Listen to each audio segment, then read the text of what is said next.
Me decían que la grabación anterior la pudieron escuchar, ¿sí? ¿Pudieron ver, A mí no escuchar? me lo mandaste por mail, Rafa. De eso después me olvidé de decirte, en ese momento me ¿No? olvidé. Sí, no me llegó por mail a mí. Después, Bueno. cuando A mí puedas mandar. tampoco. A mí tampoco. Eh, ¿En serio? Ujú. No, no les llegó porque yo mandé creo que todo a través ¿vieron que les pedí los mails? Pucha, se ve que no les llegó. Qué macana. Bueno, insistiremos. ¿La vez pasada lo mandaste por WhatsApp o no el otro? ¿O por dónde? Ah, con un link lo mandó. Ujú. El anterior. Se te Sí, ese escucha sí muy me lo... bajo, Patricia. Bueno, bueno, entonces. Bueno, no, insístanme si no les llega, ¿sí? Porque estamos tratando de enviarlo, ¿sí? ¿Sí? Esta clase, la anterior o las anteriores. Las Bueno, anteriores entonces. tenían como un link o algo, esas sí llegar, ahí sí yo pude entrar. mm, Esta última que mandaste por mail, esta a mí no me llegó. Y parece que a varios. sí, evidentemente. Bueno, bueno. Hola Jimena, ¿cómo te va? Bueno, entonces para hoy teníamos la clase, es nuestra clase 6 de este año, que sería detenernos en el seminario 11, en la clase eh, sobre la anamorfosis, ¿no? El título que le pongo a esta clase es La trampa de la perspectiva y el espacio geometral, ¿sí? Vamos a ir despacito y cualquier cosa voy repitiendo porque tiene sus vericuetos el asunto. ¿Se acuerdan que habíamos visto que el mundo es omnivoyeur? Que sea omnivoyeur quiere decir que yo puedo ver el mundo desde un solo ángulo, pero que el mundo me ve a mí desde cualquier perspectiva, desde cualquier ángulo, incluso en cualquier momento, ¿sí?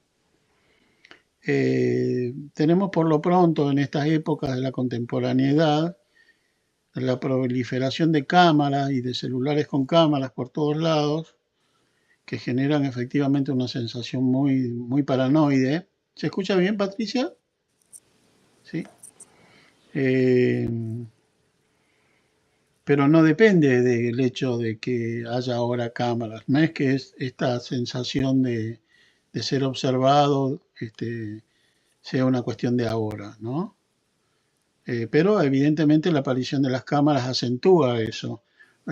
Ayer me comentaba una paciente que tuvo un griterío con una persona en una especie de plaza, no sé si pública, pero en una plaza así, y que después estuvo todo el fin de semana muy preocupado de si la habrían estado viendo, si alguien la habría estado incluso filmando, ¿no? Hola Sofía, ¿cómo te va?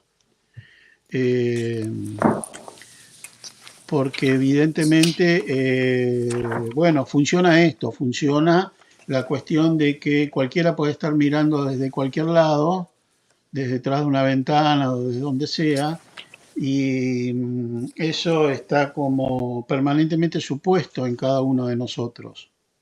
Ahora, ese cualquiera que podría estar mirándonos, relojeándonos, viéndonos, no es necesariamente una persona. ¿Se entiende eso? Ni tampoco una cámara. Es el gran otro.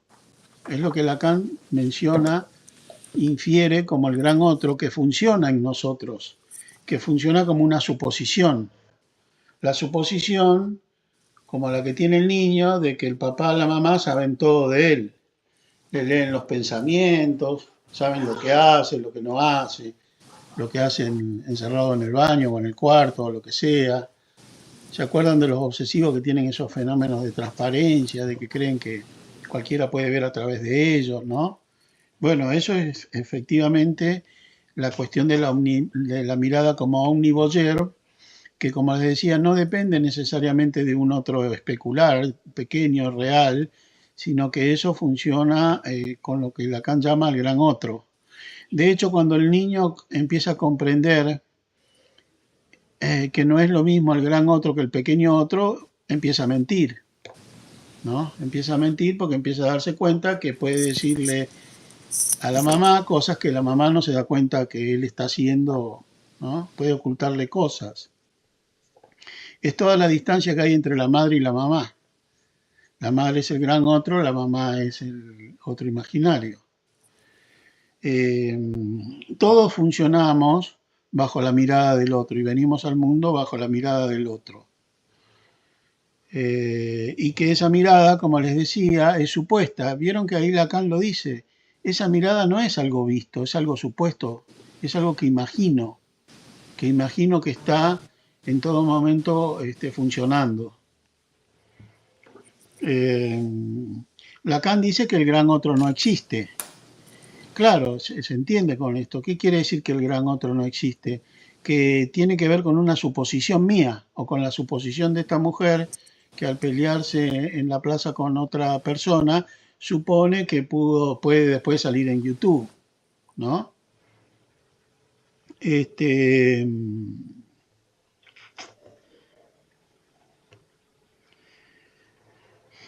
Los otros días alguien me comentaba, ¿no? que saca a pasear el perro y si el perro hace caca en el suelo y no la levanta, se siente incómoda o incómodo porque piensa que alguien puede estar mirándolo y diciéndole, che, ¿por qué no levantas la caca del perro del suelo?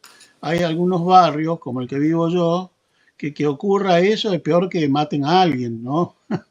Son unos tarados, en fin, perdón. Pero digo, incluso ese otro que estaría observando su puesto, porque incluso la aparición de alguien real que diga, che, ¿por qué no levantás algo, eso del sueño? Es hasta más manejable, porque uno puede enfrentarlo, puede decirlo, andate al carajo, o ya lo levanto, o disculpá, o lo que sea, ¿no? Porque justamente de lo que se trata es de tener que vérselas con ese gran otro que es omnivoyeur, no con el otro imaginario. Eh,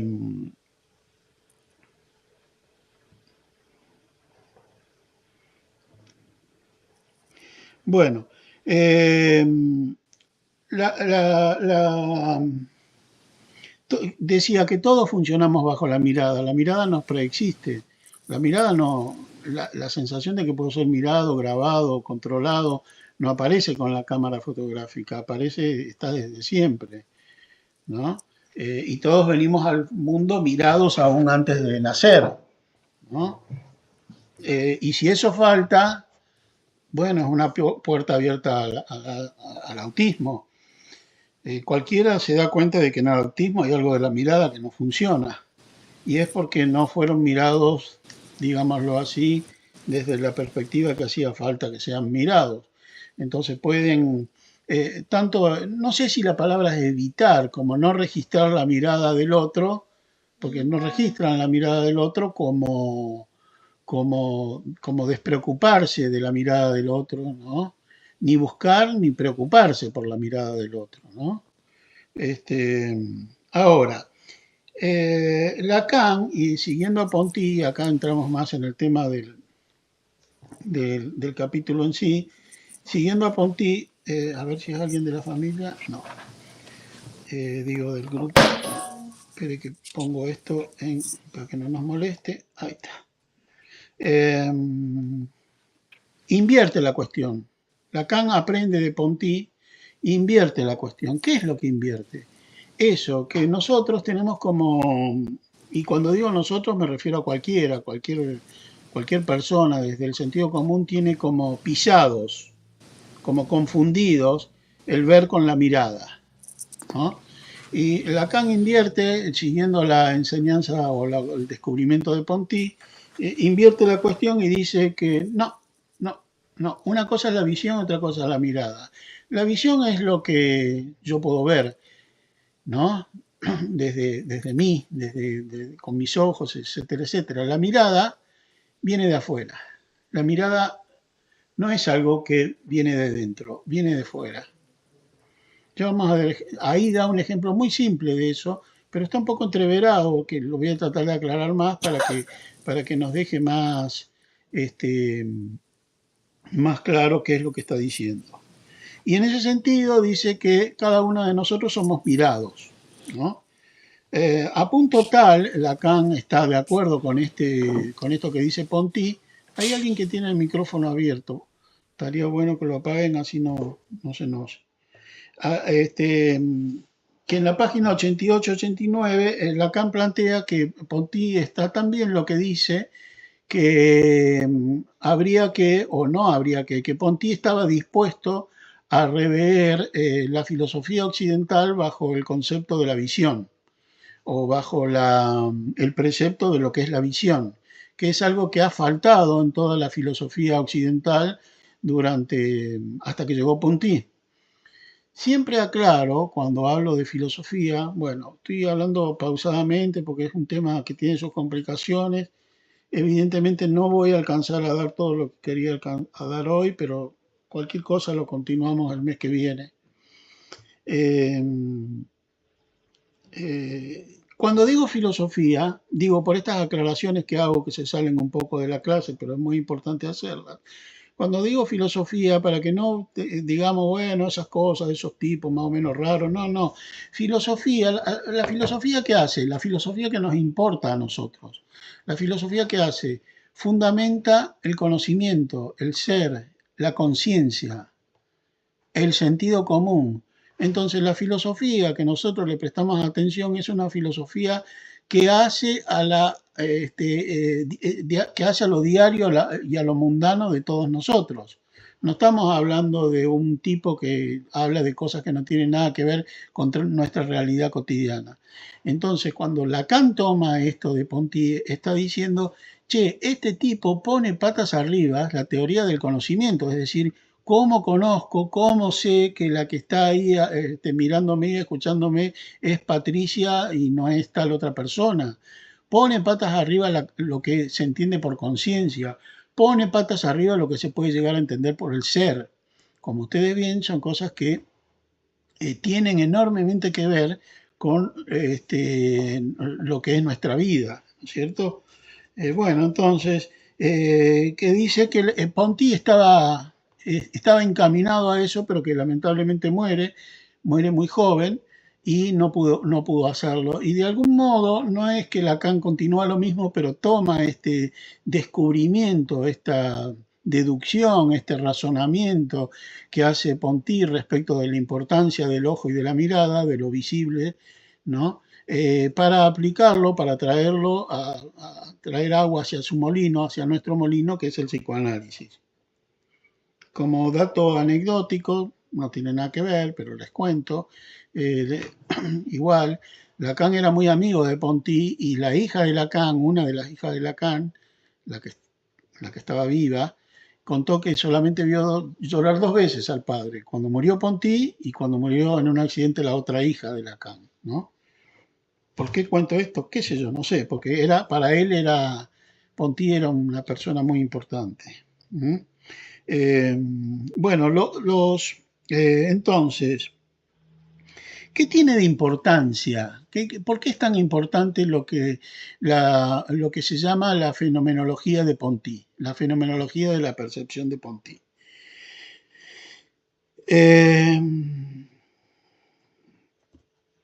Primero, hay que entrar por el lado de considerar, no es que solo se pueda entrar por acá, considerar que desde el sentido común, desde lo que tenemos naturalizado, nosotros creemos que vemos lo que queremos.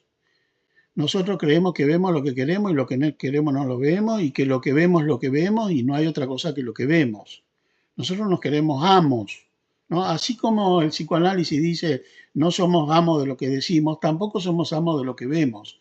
Creemos que lo somos, ¿no? Que podemos manejar nuestro campo de la visión y representarnos sobre todo esto el mundo tal como el mundo es. Con lo cual vieron, en Schopenhauer, ¿no? Que habla del mundo como voluntad y representación, ¿Qué es el mundo como voluntad y representación? Que cualquier cosa del mundo yo la armo en mi cabeza, tal y como está en el mundo, ¿sí? Entonces viene Ponti y dice, no señor, eso no es así. Viene Lacan y dice, por supuesto que no es así. La cosa es al revés, dice Lacan. Ya vamos a ver qué es lo que es al revés, no todo. ¿Eh? Dice, entonces viene Lacan y dice, no, no, esto de que punto por punto se representa la realidad, ahí hay un malentendido, dice, ahí hay algo que se está escapando, no es así.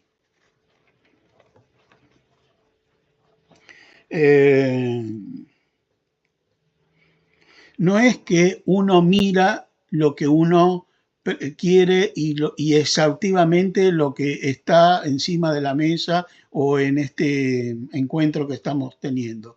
Siempre hay algo que se escapa y lo que fundamentalmente se escapa es que no somos nosotros los que miramos, sino que somos nosotros los mirados. A la miércoles, ¿qué será eso? ¿No? Los inventores del celular, que no son y de las aplicaciones, yo no sé cómo decirlo esto, que no son ninguno boludito, son más lacanianos que los mismos lacanianos.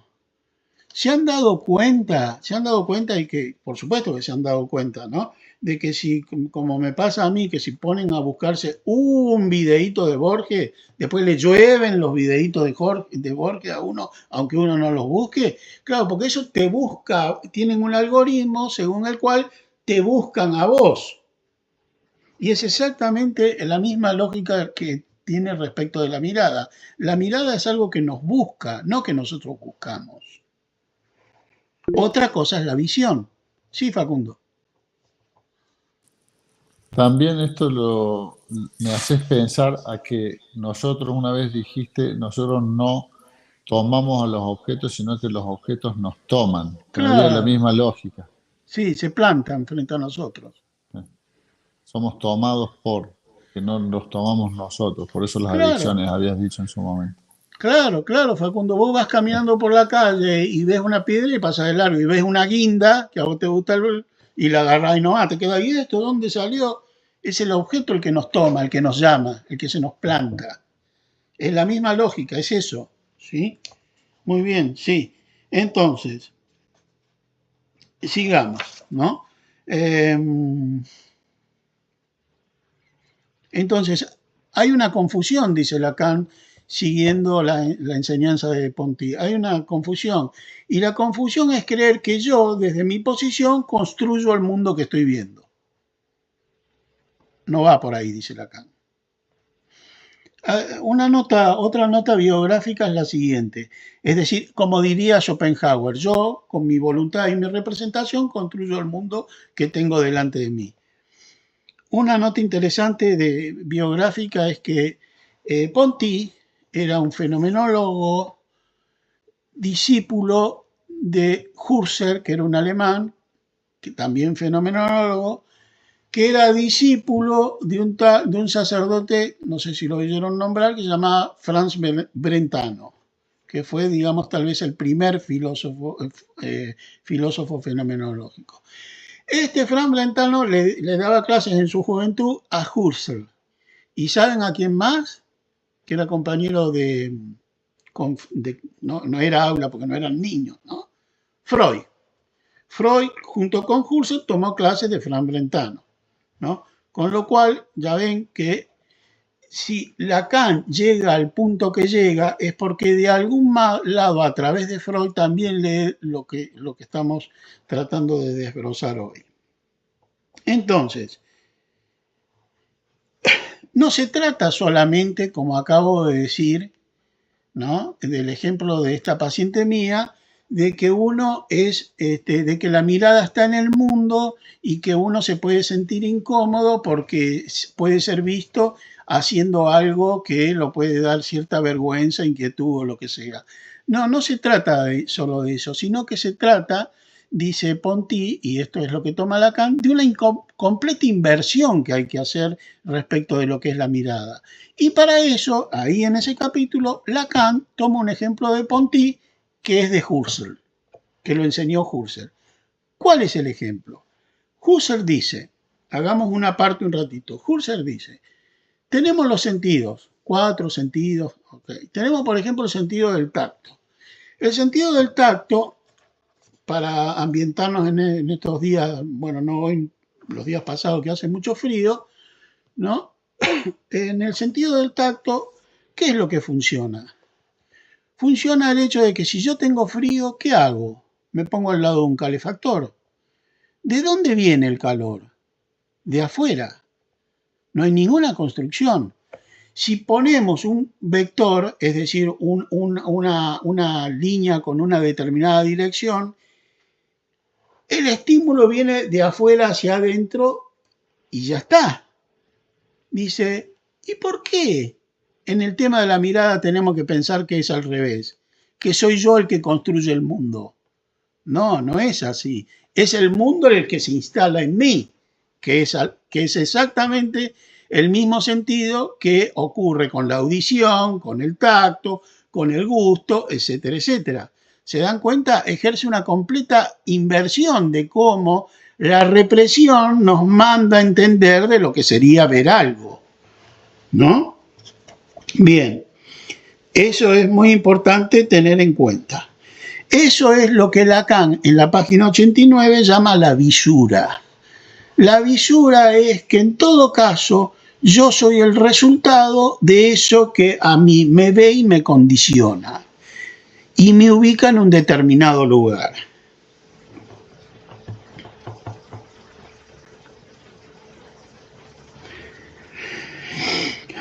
Muy bien, entonces con esto Lacan está empezando a adelantar, está empezando a llevarnos al punto de que, contrariamente a lo que creemos, uno no construye la realidad, sino que la realidad de por sí nos sitúa a nosotros en un determinado punto y que si nosotros no vamos a ese determinado punto que la realidad nos manda a ubicarnos, no la vemos.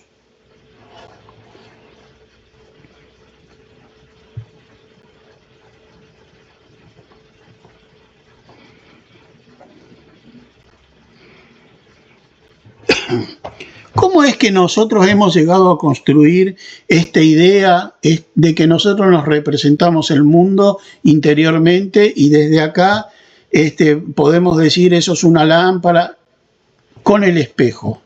Es el espejo lo que hace que se produzca esta reproducción, que hace que yo crea y esté convencido de que todo lo que está ahí está en mi cabeza al mismo tiempo.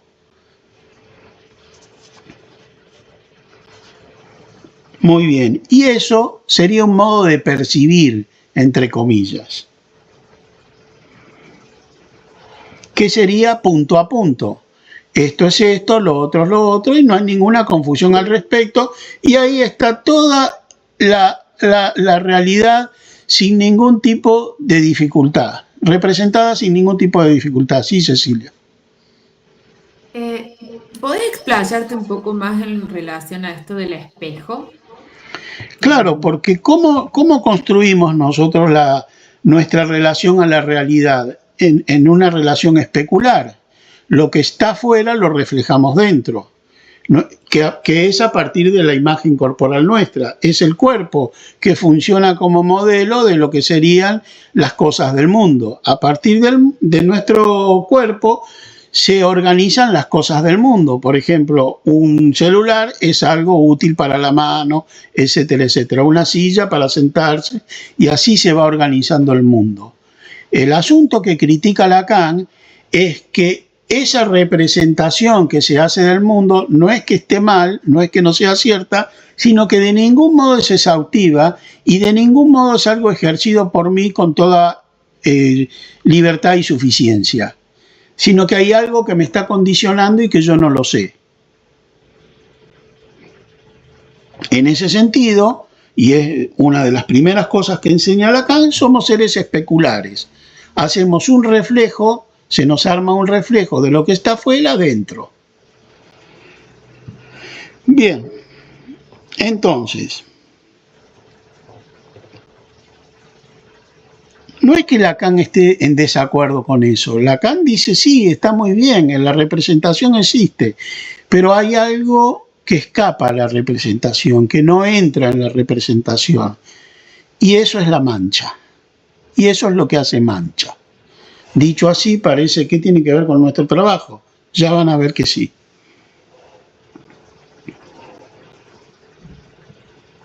Entonces, en ese sentido, es que nos presenta la anamorfosis.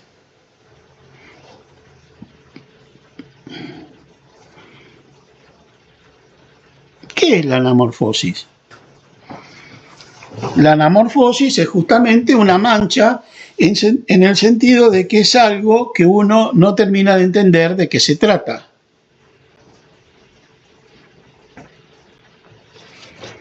Es algo que uno no comprende, es algo enigmático, es algo que cae fuera del espejo.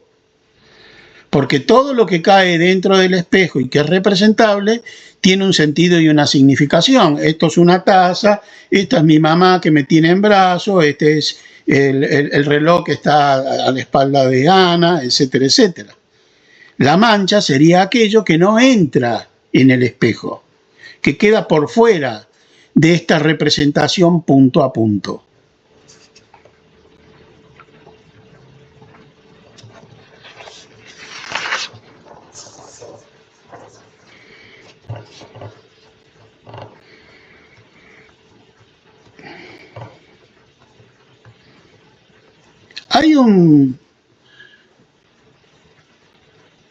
Hay una creencia, hay una suposición en todos nosotros contemporáneos de que esto siempre fue así, de que este modo de representar el mundo, las cosas del mundo, de cómo nos movemos en el mundo, siempre fue así. No, dice Lacan, no fue siempre así. Eso es algo contemporáneo. Fíjense, el tipo está cuestionando algo que cualquiera de nosotros o cualquier persona puede decir, esto es algo orgánico, yo veo lo que veo y punto. No, dice, esto no es así.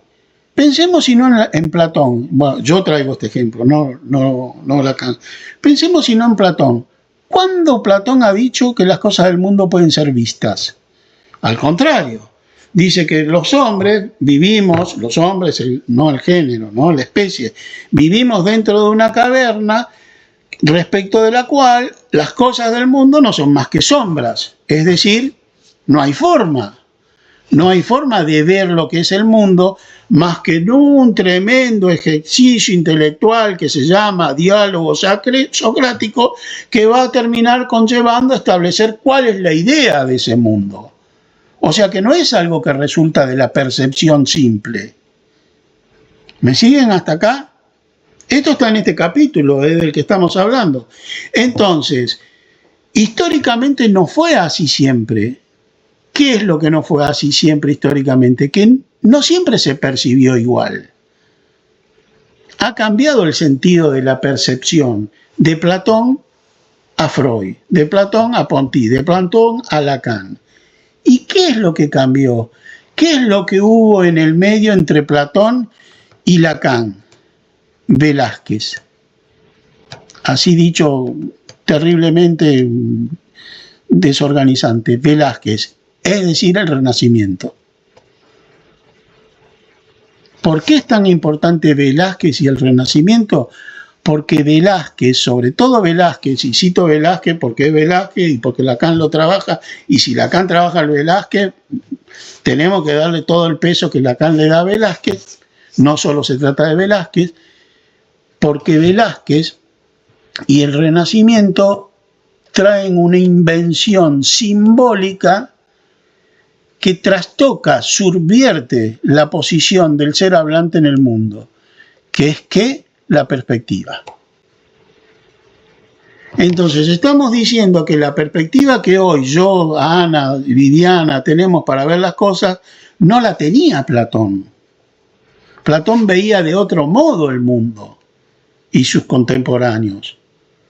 Esto de ver las cosas desde un determinado ángulo y que desde ahí se me arme el mundo, es una cosa contemporánea que ocurre después de que intervienen dos cosas fundamentales: Descartes y el artista. ¿Por qué Descartes? Vamos hasta ahí. ¿Me siguen hasta ahí? ¿Se sigue? No los veo a todos, así que cualquier cosa, abran el micrófono e intervengan, por favor. ¿Por qué Descartes? Ustedes saben lo que es la perspectiva. Pueden abrir cualquier gráfico de lo que es la perspectiva, que es una serie de líneas, ¿no? Algunas paralelas, otras horizontales, que finalmente terminan convergiendo en un punto en el horizonte, que es el punto de fuga, infinito. ¿Sí? Eso nace en el Renacimiento, no está antes. Pero eso es producto de ¿qué? Eso es producto de un señor que antes o que contemporáneamente hace posible que se llegue a eso, que se llama René Descartes. ¿Qué es lo que hace René Descartes? Lo que hace René Descartes es reducir, sintetizar, simplificar la existencia en dos ejes de coordenada: res extensa y res cogitam. El pensamiento y las cosas. El pensamiento, el espíritu y la física, las cosas concretas. Esos dos ejes de coordenadas son los que posibilitan, son los antecedentes que posibilitan el desenvolvimiento, el descubrimiento por Alberti y otros. Alberti creo que era el suegro de Velázquez, ¿no? Y otros artistas, el desarrollo, por supuesto que Leonardo da Vinci también, el desarrollo, la puesta en marcha de este nuevo modo de mirar el mundo que es la perspectiva.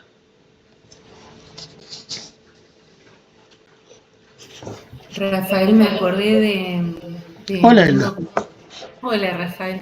Vos sabés que me acordé de un documental que vi hace muchos años, donde estudiaban una tribu primitiva que, digamos, no había tenido influencia de la civilización, y estudiaban justamente la perspectiva. Lo que hicieron fue poner un cebú a una distancia lejísima, se veía como un punto este cebú, y le preguntaban qué veían a los miembros de esta tribu. Y lo que ellos respondían era que era una mosca, un insecto. Se lo fueron acercando progresivamente hasta que ese punto tenía una forma más de cebú, pero ellos seguían diciendo que era una mosca, hasta que tuvieron el cebú encima. Claro, buenísimo. Buenísimo. Pero sí, me hizo acordar a eso. Está buenísimo el ejemplo, porque eso demuestra justamente lo que estamos trabajando. El hecho de que la perspectiva es una construcción simbólica, no es algo dado por el organismo. ¿Y qué es la perspectiva? Cierta noción del espacio, determinada noción del espacio, que es la que compartimos todos, es algo adquirido simbólicamente en el momento del estadio del espejo. Como cuando el niño o la mamá le dice, bueno, esa que está atrás tuyo soy yo. Esa que está ahí en el espejo atrás tuyo soy yo. Está la atrás. Y así se empieza a transmitir la noción de espacio. Con lo cual, fíjense lo terrible de lo que dice este tipo. Es increíble lo que dice este tipo. Está diciendo, Alicia. Uy, pucha, se me borró. ¿Dónde está Alicia? Es terrible lo que está diciendo este tipo. Está diciendo que el espacio es algo que se construye, no es algo dado. No es menor. Incluso esto que acaba de decir Elda va a llevar a una deducción final que es fuertísima y que creo que nos va a impactar. Ya van a ver. Ahí está de nuevo. A ver. Hola Ali, ¿cómo te va? No te veo. Espero que me escuches.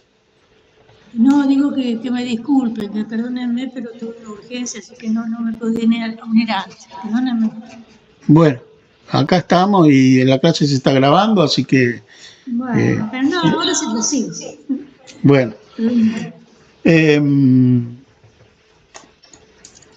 Bien.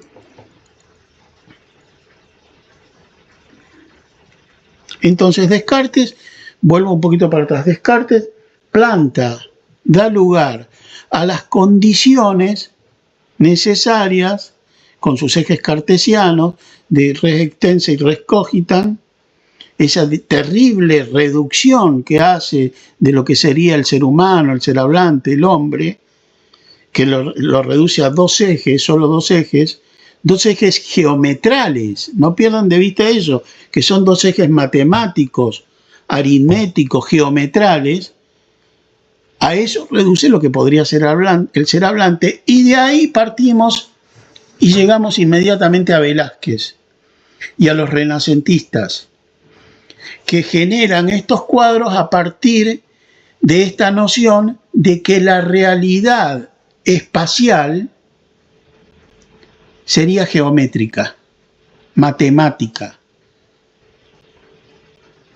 Y eso generó un nuevo modo de percibir la realidad. No es que eso le ocurrió a los artistas y nosotros nada que ver con eso. No, eso le ocurrió a los artistas. Si hoy a Platón se le preguntara ese ejemplo que acaba de dar Elda, de ese punto que ya está allá lejísimo que es, y es un cebú, decía Alicia, se lo mostraban a un pueblo que no tenía noción de perspectiva. Ese punto que ya está legítimo que es una mosca, lo traían más cerca una mosca, hasta que lo tenían acá y dicen, ¿cómo no era una mosca? A Platón le ocurriría lo mismo, porque la noción de perspectiva no estaba construida. Eso se construye en el Renacimiento. Muy bien, pero acá lo que vamos, acá enganchamos con Freud y con la histeria. Miren cómo enganchamos. El asunto es que esta terrible reducción de lo que sería la realidad a números, a algo medible, a algo situable geométricamente, que sería el espacio, es al precio de una enorme pérdida, de una enorme exclusión, de una enorme segregación. ¿Cuál? El sujeto afuera. Las cosas son medibles, geometrizables. Todo lo que no sea medible queda afuera. Eso es la mancha en el cuadro de Holbein. Eso es lo que no entra, eso es lo que no se entiende, eso es lo que queda ambiguo, lo que queda enigmático, lo que queda incomprensible. Es decir, la histeria. El sujeto de Freud. El sujeto que Freud recoge, que la operación cartesiana de los renacentistas deja por fuera.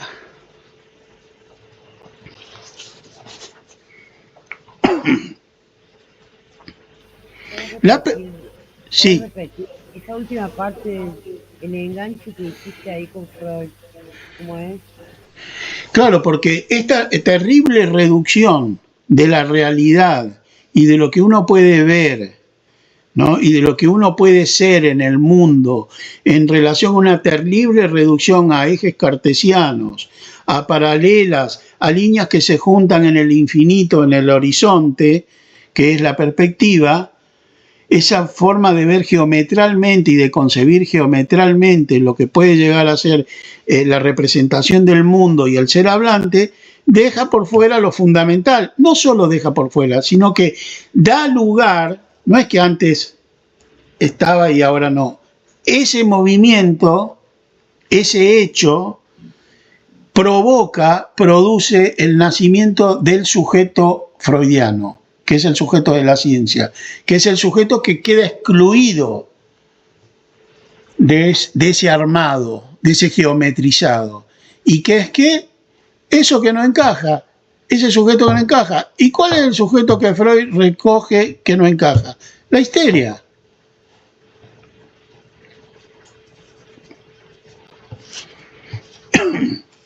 ¿Qué puede decir? Esa realidad que vos decís que es tan demostrable, medible, situable, pesable, todo lo que quieras, para mí esa no es la realidad. ¿Estás embarazada? Sí, pero no. Listo. Como siempre doy ese ejemplo, ¿no? De Anao. Muy bien. Sigo un poquito más adelante. Está complicado. Sigo un poquito más adelante. Entonces, en este sentido, Lacan dice, la perspectiva está muy bien, es un descubrimiento genial, es un avance enorme en la historia de la civilización, porque a partir de ahí se puede justamente generar la sensación de profundidad. ¿Qué es la sensación de profundidad? Por ejemplo, yo tengo justo al frente, insisto, no doy algunos ejemplos de algunos de ustedes porque veo algunos, a otros no los veo o están las cámaras apagadas. Veo a Ana Poviña frente a mí. Veamos a Ana Poviña frente a nosotros. Está Ana. ¿Y qué hay detrás de Ana? Un reloj y una repisa. Esa es la construcción geométrica del espacio. No hay ningún detrás de Ana. Si esto es una pantalla, ¿se dan cuenta? Me hace ver algo que no es así, porque esto es una pantalla plana. Pero por suerte lo puedo ver así, porque si no lo puedo ver así, soy Funel memorioso, soy un autista. ¿No? Puedo captar esa diferencia aunque no la vea, aunque no esté plasmada. Ya voy a ir al hecho de que no solo ocurre con el celular, ocurre acá mismo. Si yo estoy ahí con Ana sentado, lo mismo, la profundidad va a ser un armado simbólico. Ya vamos a llegar a eso. Bueno, me perdí un poquito porque agarré por ahí. Bueno, ¿y qué es lo que queda afuera en este armado geométrico de perspectiva, que es muy importante para el avance de la ciencia, porque para el avance de la civilización, porque entre otras cosas lo que se monta sobre eso es la ciencia, porque la ciencia ¿qué es? Representar el mundo tal cual es, en su mayor expresión, en su más mínima expresión, en su mayor complejidad, en su más mínima complejidad. De lo que se trata es reducir el mundo a un número, como energía es igual a masa por velocidad de la luz al cuadrado, la fórmula de la relatividad. Es decir, que todo sea matematizable, geometrizable, deducible. Como decía, el problema de eso es que hay algo que cae por fuera. Hay un resto que no entra. Y ese resto que no entra, Lacan, perspicaz, Lacan es un tipo muy astuto, no va a cualquier lado, dice, mira este cuadrito. Holbein. ¿Por qué toma ese cuadro, Lacan? No es el único cuadro en el que aparece una mancha que no se sabe qué carajo es. Da Vinci también tiene, que más o menos de la época, Da Vinci también tiene cuadros, algunos dibujos así y otros, ¿no? Bueno, ahí estaba viendo esto que envió él, Da Vinci también tiene algunos dibujos así, pero ¿por qué toma el de Holbein? Porque ahí se ve el tironeo. Avísenme cuando se esté por terminar la llamada, por favor. Ahí se ve el profundo tironeo, la profunda polaridad entre las dos cosas. ¿Cuáles dos cosas? Entre una mancha que no se entiende y lo que se supone que es la realidad claramente representada. ¿Por qué la realidad claramente representada? Y claro, los embajadores son la política. Los instrumentos que están ahí, si ustedes lo observan con cuidado, son todos aquellos instrumentos científicos que pueden dar cuenta de lo que es una realidad. El compás, etcétera, etcétera. La música con el laúd, la cuerda rota del laúd. ¿Vieron eso? La cuerda rota que habla de las distensiones, de la ruptura entre los acuerdos y la gente. Es decir, presenta a Holbein, por un lado, la realidad como algo muy situable, muy representable, todo acomodado, todo y una mancha abajo que dice, ¿y esto qué carajo es? Y esto qué carajo es, no se puede saber qué es, porque la perspectiva, lo voy a decir de otra forma, lo mismo que he dicho hasta ahora, porque la perspectiva lo que hace al hacernos ver el mundo es someternos a ver el mundo desde un determinado lugar y no otro. ¿Qué quiero decir con esto? Que si yo me paro frente al cuadro de Holbein, está bárbaro, veo todo y entiendo todo, menos la mancha. Para ver la mancha, porque desde ese lugar, desde esa perspectiva, no sé qué es la mancha. Solo puedo ver la mancha. ¿Vieron el videíto qué bueno que está? Si yo me corro. Si yo hago este movimiento como hace esa cámara, es espectacular. Díganme si no es espectacular el avance de la ciencia, que la gente de intelectuales tanto critican. Cuando yo les digo sinceramente, yo me puse a leer, a estudiar con un profe este texto en el año 85 y teníamos que imaginarnos qué carajo era moverse. Ahora con un video, o había que ir a Londres, es espectacular, haces un clic y lo tenés ahí, ¿no? Y te muestra el tipo, ¿no? Eso, como tantas, te muestra el tipo que si vos haces el corrimiento y cambiás de perspectiva, eso es lo que hace la histeria, nos cambia la perspectiva de las cosas. Eso es un análisis, cambiar la perspectiva de las cosas. Nos cambia la perspectiva y decimos, entonces eso es lo que no entra en la realidad. ¿Y qué es lo que no entra en la realidad? Somos freudianos. ¿Qué es lo que no se representa? La muerte y el sexo. Y la sexualidad. Ustedes me dicen, pero es una calavera. Sí. ¿Y qué es una calavera si no es la sexualidad? La muerte y la sexualidad van juntos, porque son irrepresentables. Porque se dice de todo, se supone de todo, se significa de mil modos lo que es la muerte y la sexualidad, pero ninguna da con el clavo. De hecho, al final del capítulo se dieron cuenta, ese Lacan es una cosa increíble, es el más freudiano de los tipos cuando dice, después de todo a mí me llama la atención que eso así medio blando, medio tirado ahí, que cuando uno se va moviendo empieza a cobrar volumen, dice, a mí me llama la atención que nadie haya visto ahí un pito parado o blando. ¿Vieron? ¿Vieron que dice eso? ¿No? Es decir, la muerte y la sexualidad van juntos, lo dice Lacan. Si lo dice Lacan, yo no lo discuto, ¿no? Es así, lo dice Freud. Entonces, eso que no entra en la representación, que hace falta una Ana O que venga y nos diga, mira, se te está pasando por alto este pequeño detalle, eso es el signo de un análisis, el signo, no sé si el signo, la dirección de un análisis. ¿Qué es la dirección de un análisis para entrar en lo que ya hemos desarrollado hasta ahora? Eso que está en esquicia, que tiene que ver con la posición del sujeto que quedó fuera o que queda fuera cada vez que nos encontramos con el discurso de la ciencia y del sentido común, eso que queda en esquicia por fuera, hacerlo entrar en su propia cuestión. Cada quien tiene que recurrir a la propia cita, como lo hemos dicho tantas veces. ¿Se entiende?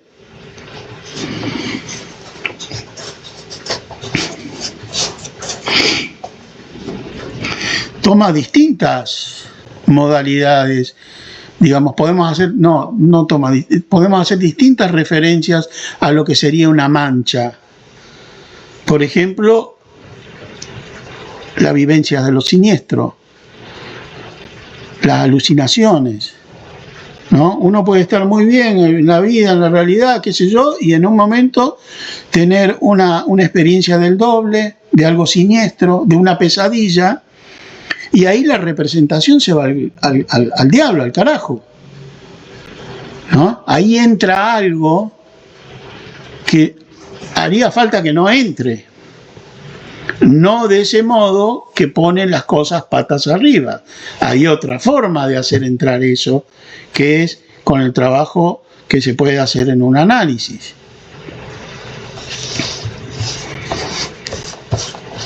No sé si leyeron Los elixires del diablo de Hoffman o algo de Hoffman. La realidad está siempre puesta patas arriba. La representación de la realidad no se sabe qué es qué ni quién es quién. Justamente por eso, porque manda la mancha, todo hace mancha.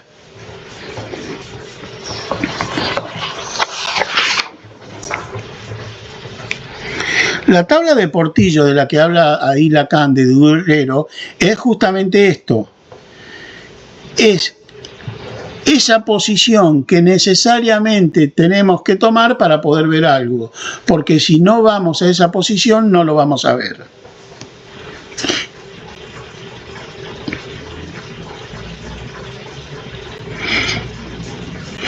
Esto quiere decir entonces, insisto, que el espacio no es algo dado, no es algo natural como quiere Kant.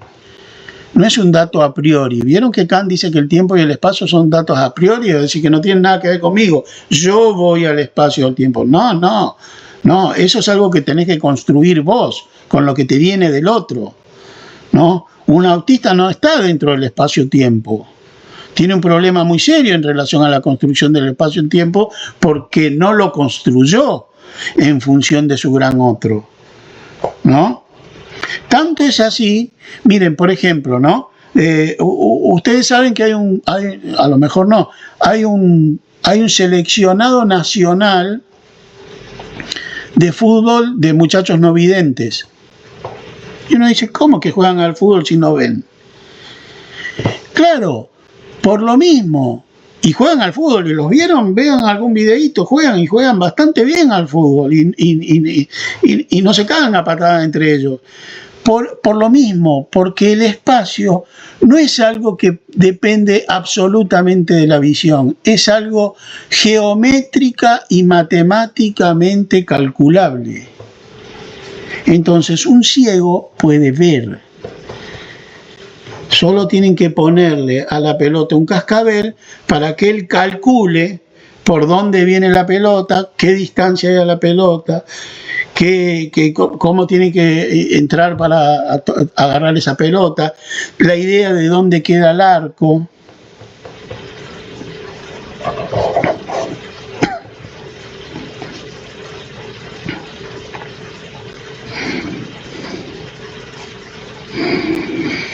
Y en ese sentido somos seres que estamos tomados por lo simbólico, aunque no sepamos que lo simbólico está permanentemente obrando. No percibimos por percibir, percibimos por este cálculo permanente que hacemos, por esta perspectiva permanente a la cual vamos para poder reconocer de qué se trata, qué estamos viendo, qué no estamos viendo, y cuando vemos algo, cuando estamos seguros de que vemos algo, de que captamos algo, eso solo es posible si algo queda por fuera. No hay posibilidad de construir una representación si algo no queda por fuera de esa representación. Eso es lo que arma el cuadro. Bueno, me parece que hasta acá estaría bien.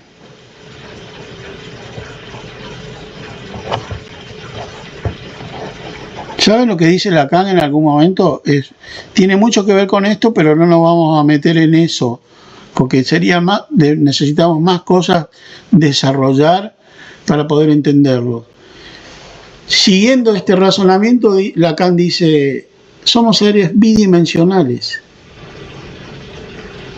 La tridimensionalidad es supuesta, matemáticamente. Somos bidimensionales, alto y ancho, punto. El espesor es supuesto. Nos cambia toda la concepción, ¿no? Y por eso viene y dice, qué lástima que no la tengo acá. Por eso viene y dice, esto es una hoja, ¿sí? Si yo hago así y le doy una torsión, es una Moebius, es decir, una cinta que tiene largo y ancho. Esto es el ser hablante. Es decir, no tiene la tercera dimensión, la Moebius. ¿Vieron que hemos usado muchas veces la Moebius para decir esto es el ser hablante? Claro, porque es bidimensional. El espesor de la hoja no cuenta, porque se supone que no lo tiene. Se supone simplemente que es una cinta que no tiene espesor. Entonces, por eso dice que la noción de profundidad es algo construido, pero que en realidad somos seres bidimensionales. Por supuesto que si no tenemos esa construcción de la tridimensionalidad,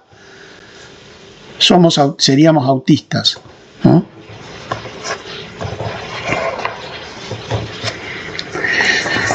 Bueno, ¿quieren preguntar o comentar?